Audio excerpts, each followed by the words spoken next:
میرے دوستو بزرگ عزیزو، دو چیزیں بہت بنیادی ہیں، ایک فضائل کا علم، ایک مسائل کا علم۔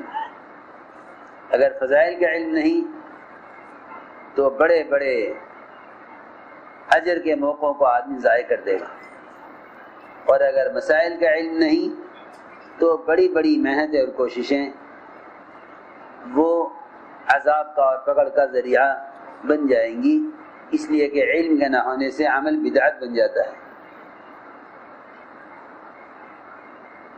علم نہ ہونے سے عمل بدعت بن جائے گا۔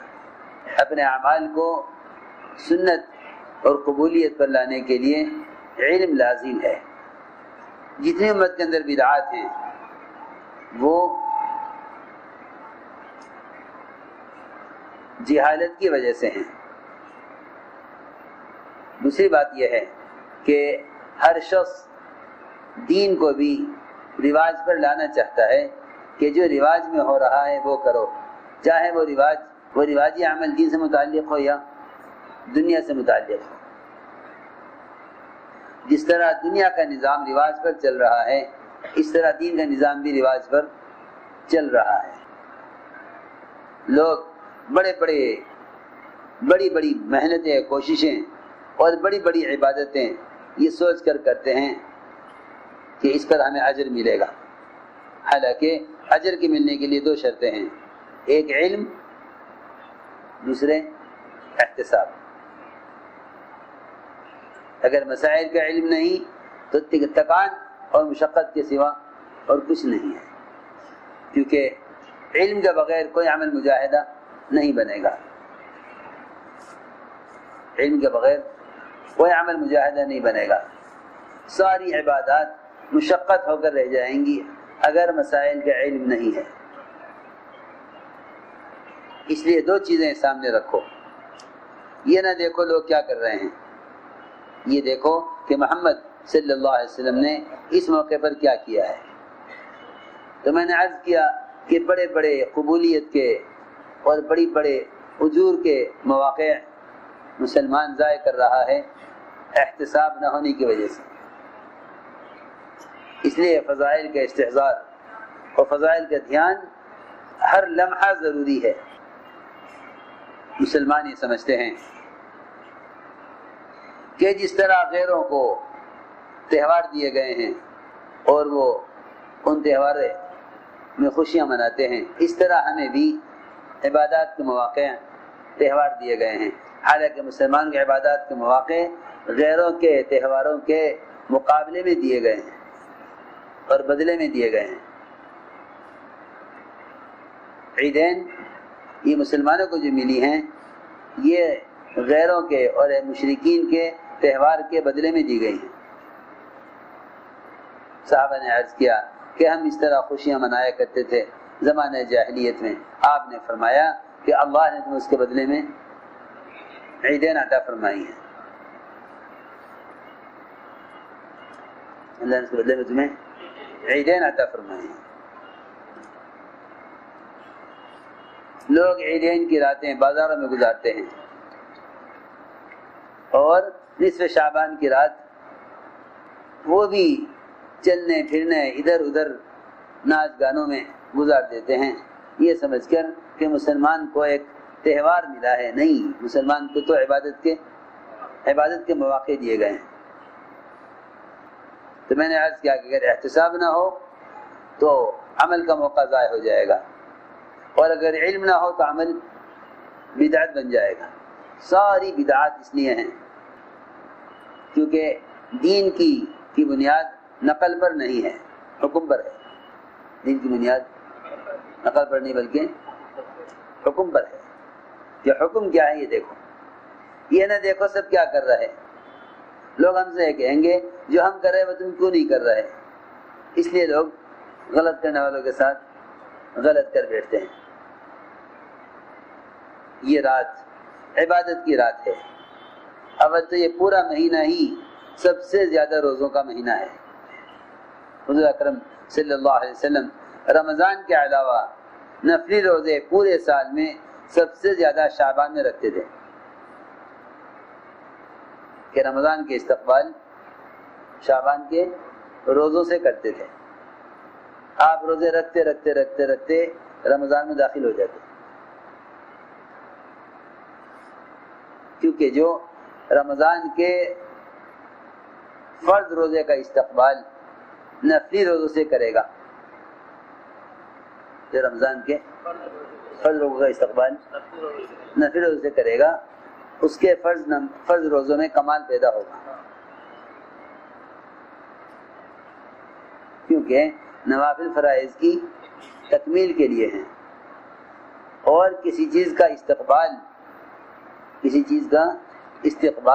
اس کی عظمت شان کو بڑھانے کے لیے ہے. اس کی اگر شعبان کے روزوں سے رمضان کے استقبال کرو تو یہ رمضان کی عظمت شان کو بڑھائے گا، کہ رمضان کے روزوں کے استقبال شعبان کے روزوں سے کرو. آپ شعبان کے روزے رکھتے رکھتے رکھتے رمضان میں داخل ہو جاتے ہیں، اس لیے شعبان کے روزے کی بڑی فضیلت ہے. آپ سب سے زیادہ روزے شعبان میں رکھتے تھے رمضان کے علاوہ سب سے زیادہ روزے شعبان میں رکھتے تھے. لیکن وہی بات ہے کہ مسلمانوں نے غیروں کے ساتھ اختلاط کی وجہ سے اپنے عبادت کے مواقع کو تہوار سمجھ لیا ہے. حالانکہ تہوار غیروں کے لیے ہوتے ہیں اور عبادت کے مواقع مسلمانوں کے لیے. تو یہ رات ایسی عبادت کی رات ہے کہ آپ نے اس رات میں ایسا سجدہ کیا کہ ایسا سجدہ کسی اور رات میں نہیں کیا. اس سے حضرت عائشہ سمجھی کہ آپ کی وفات ہو گئی.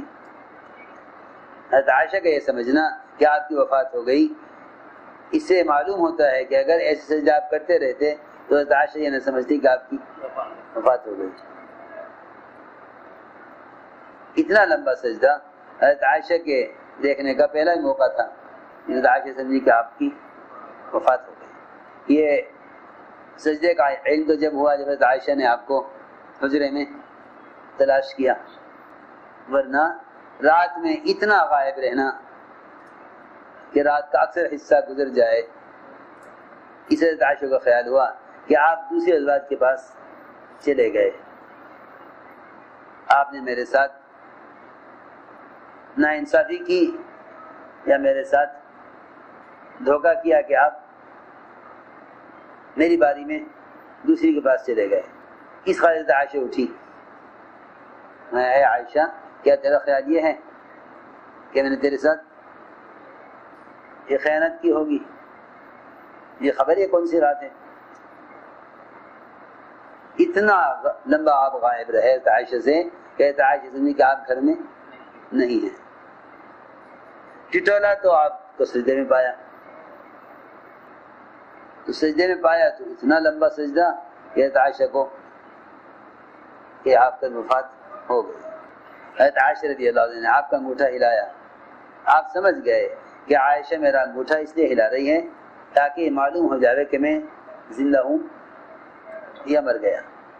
تو آپ نے عائشہ کی تسلی کے لیے انگوٹھا ہلا دیا خود سے. ان کے ہلانے سے ہلتا تو نہ سمجھتی کہ آپ حیات ہیں، وفات پا چکے. آپ نے انگوٹھا خود ہلایا.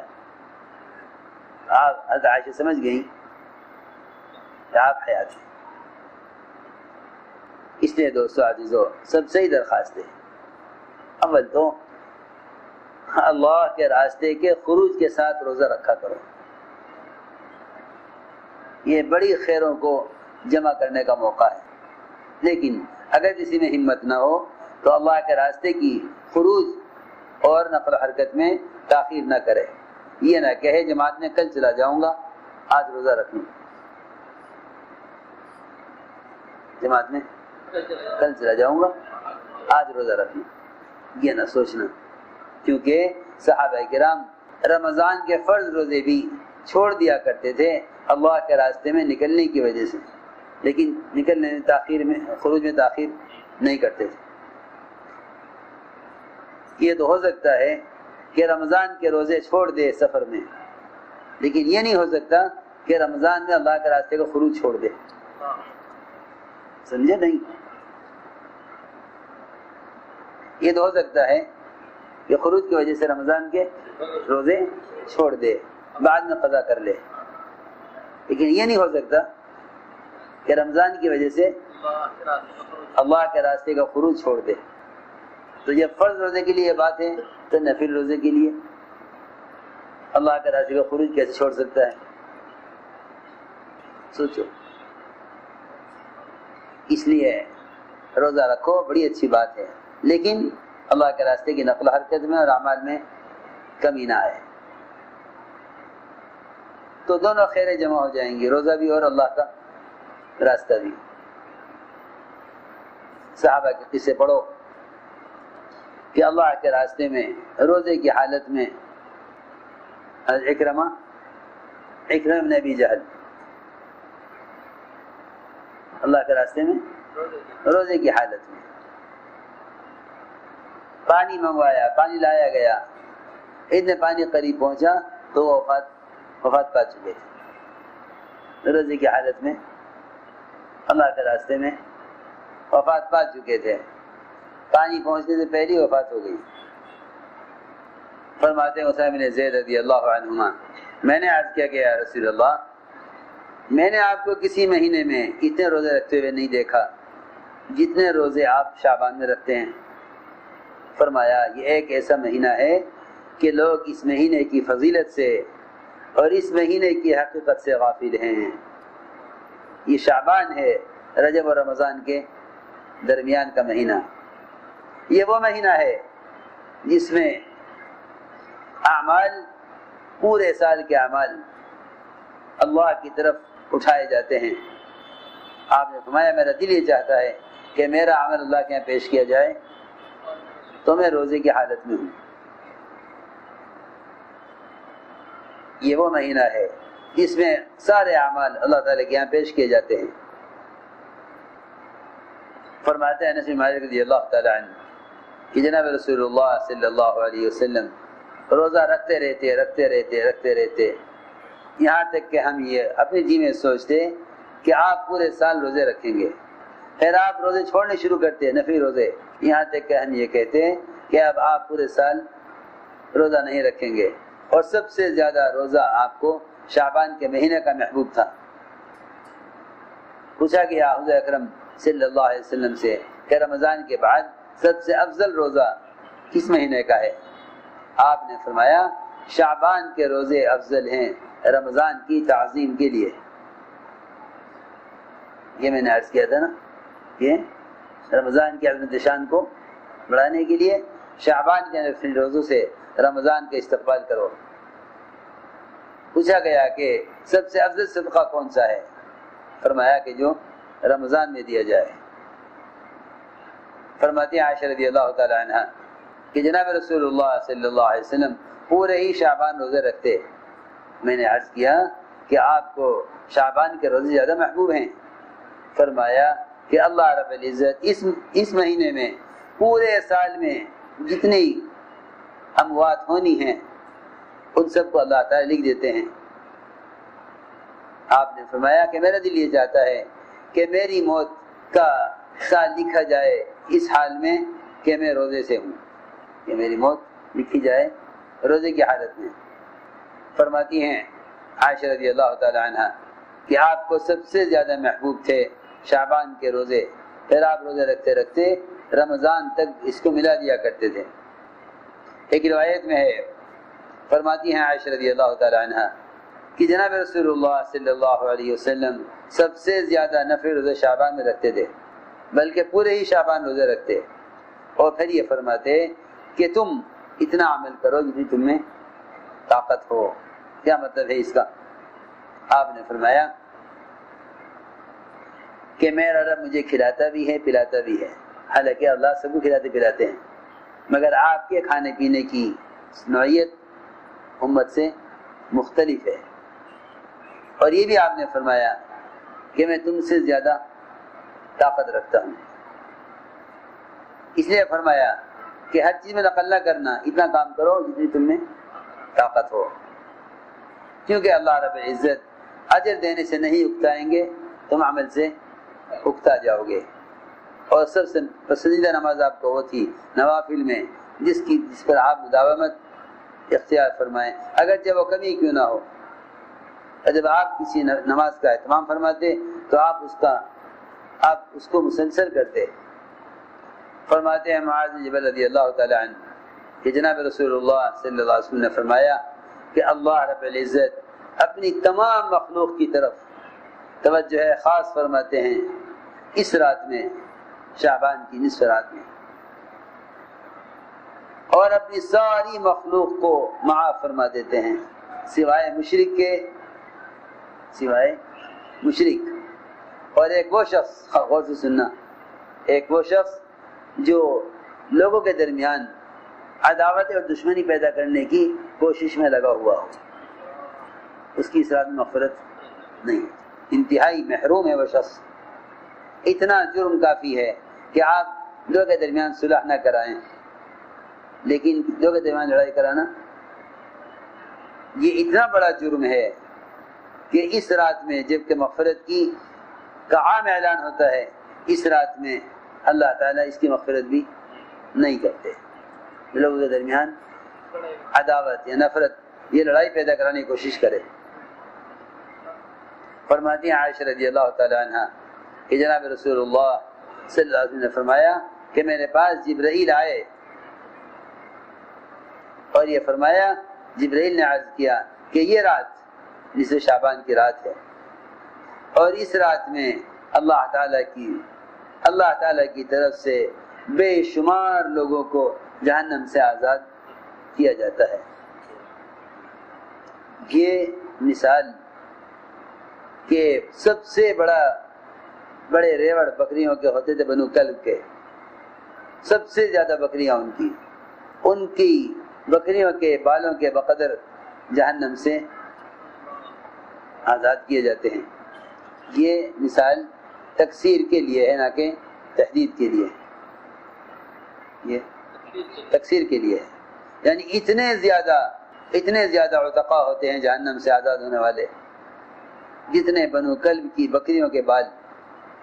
لیکن اتنی عام مغفرت میں بھی اللہ رب العزت نظر مغفرت یا نظر رحمت نہیں فرماتے، نہ مشرک کی طرف اور نہ لوگوں کے درمیان جھگڑے کرانے اور عداوت پیدا کرنے والے کی طرف، اور نہ قطع رحمی کرنے والے کی طرف، اور نہ اس شخص کی طرف جو اپنا کرتا پاجامہ لنگی پینٹ یا کسی بھی طرح کا لباس ٹخنے سے نیچے رکھتا ہو. اچھی طرح کان کھول کے سنو سب، کتنا بڑا گناہ ہے دیکھو تو صحیح، اور لوگ اس سے کتنا غافل ہیں. صرف نماز میں نہیں ہر وقت ٹخنے سے پاجامہ لنگی کرتا اوپر رہے اس رات میں، جبکہ بنو کلب کی بکریوں کے بالوں کے بقدر جہنم سے آزاد کیے جاتے ہوں مسلمان.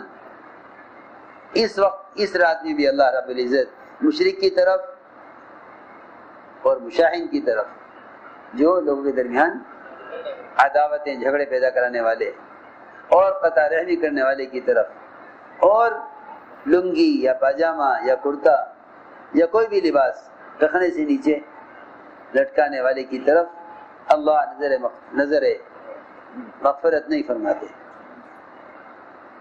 اور وہ شخص جب اپنے والدین کا نافرمان ہو، اتنی عمومی مغفرت میں یہ بھی اس رات مغفرت سے محروم رہے گا جب اپنے والدین کا نافرمان ہو.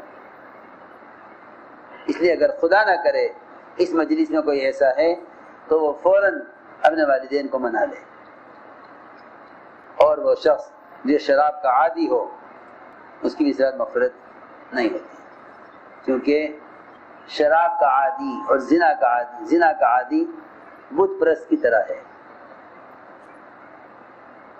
بت پرست کی طرح. اس لیے فرمایا کہ شراب کا عادی اس کی بھی اس رات مغفرت، الا ہے کہ وہ سچی توبہ کر لے.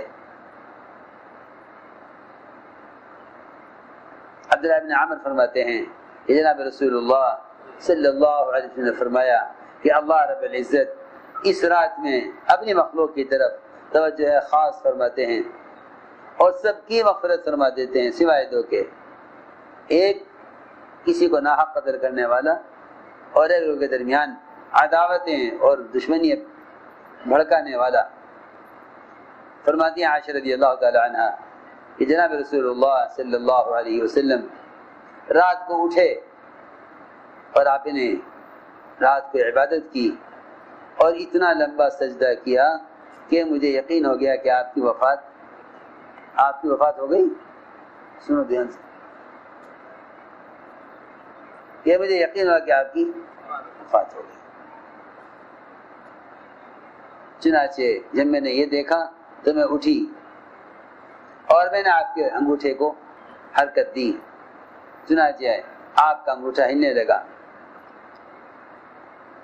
تو میں مطمئن ہو کر واپس اپنی جگہ آ گئی اور میں سن رہی تھی آپ سجدے میں فرما رہے تھے اعوذ بعفوک من عقابک۔ یہ ہے آج کی رات کی دعا، یہ ہے اس رات کی دعا، اعوذ بعفوک من عقابک واعوذ برضاک من سخطک واعوذ بک منک الیک لا احصی ثناء علیک انت کما اثنیت علی نفسک۔ جب آپ نے سجدے سر اٹھایا، نماز سے فارغ ہوئے، فرمایا اے عائشہ، یہ فرمایا اے حمیرہ، کیا تیرا خیال یہ تھا کہ ہم نے تیرے کے ساتھ دھوکہ کیا ہوگا کہ تیری باری بھی کسی اور کے پاس چلے گئے؟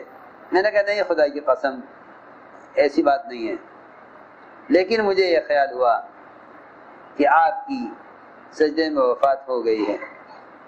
اتنا لمبا سجدہ آپ نے کیا نہ کہ اے عائشہ تجھے معلوم بھی ہے یہ کون سی رات ہے؟ میں نے کہا اللہ جانے، اللہ کے رسول جانے۔ فرمایا کہ یہ نصف شعبان کی رات ہے۔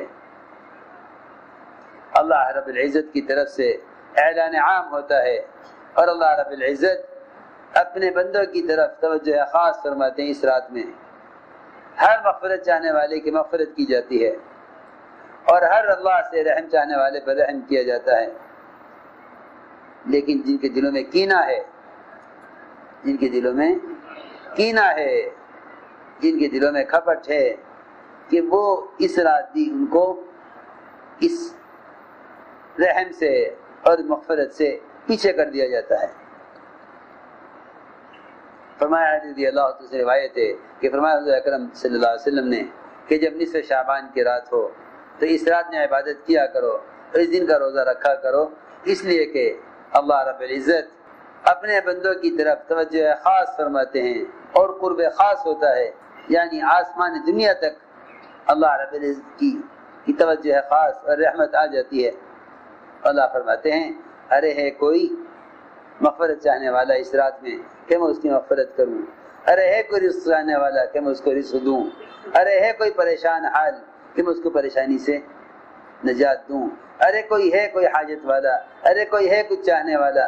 یہ اعلان ساری رات ہوتا رہتا ہے یہاں تک کہ فجر طلوع ہو جائے۔ اس لیے یہ رات سونے کی رات نہیں ہے بلکہ اللہ سے مانگنے کی رات ہے۔ اللہم صلی